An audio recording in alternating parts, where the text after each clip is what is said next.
What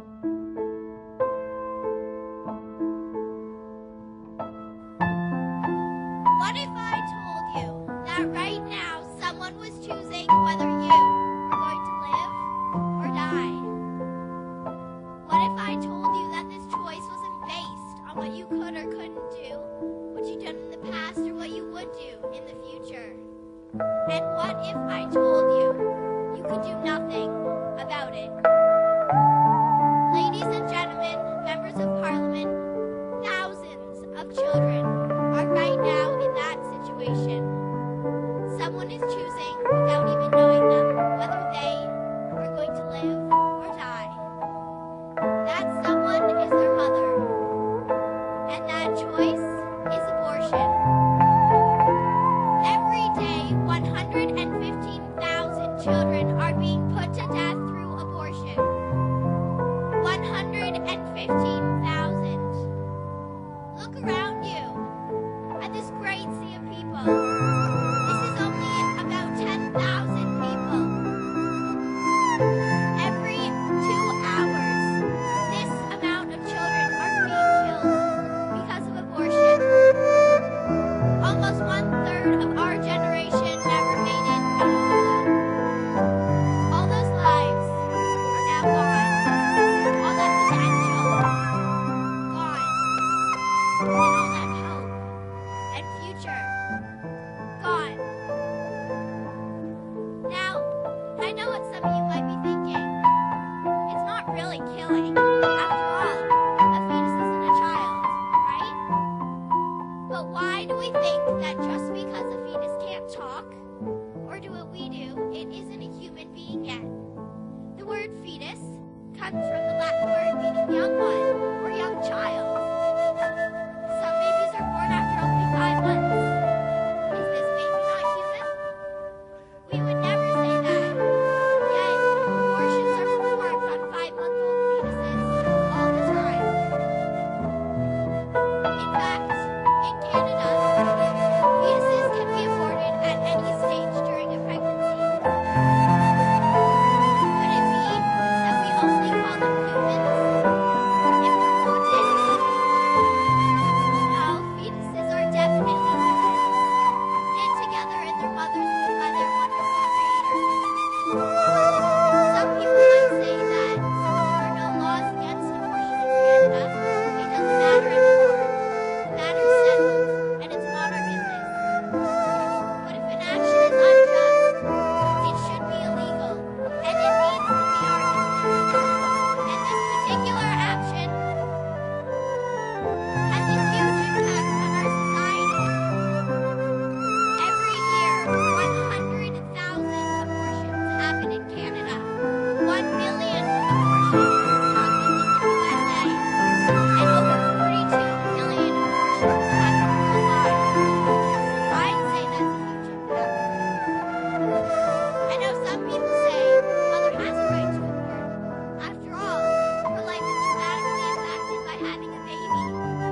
But I'm asking you to think about the child's rights that were never given to it. No matter what rights the mother has, it doesn't mean we can deny the rights of the fetus.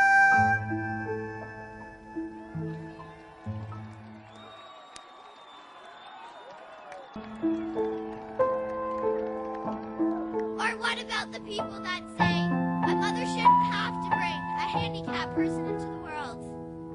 What doesn't make sense to me is that on the one hand, we provide special parking and elevators for the handicapped.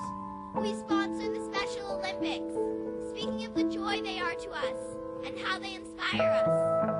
But when we find out that a pregnant woman is carrying one of these very children, we counsel her to abort it, not giving the child a second thought. And it's not only the handicapped children that are targeted. In Bombay, out of 8,000 pregnancy tests which indicated that the baby was a female, only one of the babies lives. As for the rest, the mother exercised her choice. They were aborted, killed. Talking about the mother's choice, the mother may have had a choice not to have unprotected sex in the first place.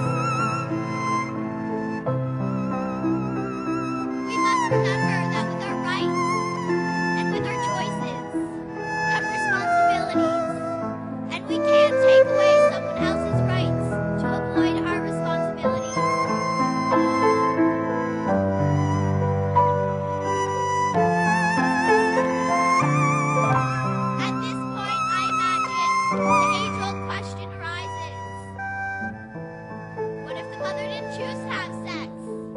What if she was raped? But let's look at the facts.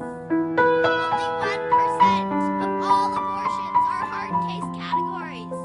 This includes rape, incest, and the life of the mother being in danger.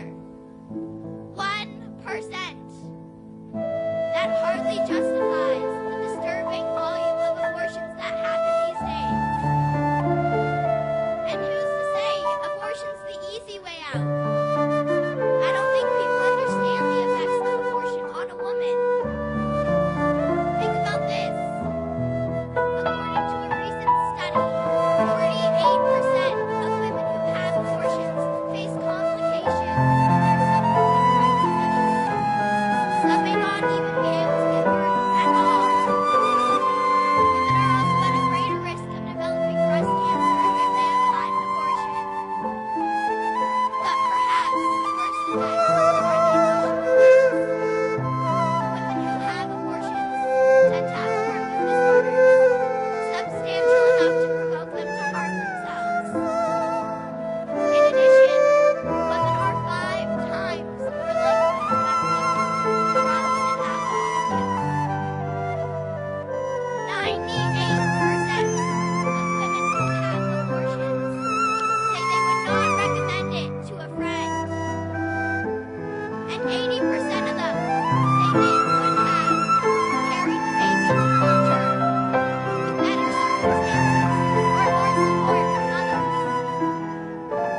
Abortion leaves a woman feeling lost and uncertain about her future. More than half of all women who have abortions feel guilt, shame, sorrow, regret, and unworthiness afterwards. It certainly isn't the cure all people think it is. I read a story on the Focus on the Family website. It was about a girl who had an abortion, and she writes, "I had an abortion at the age of 17, and it was the worst thing I ever did. I would never recommend it to anyone because it comes back to haunt you.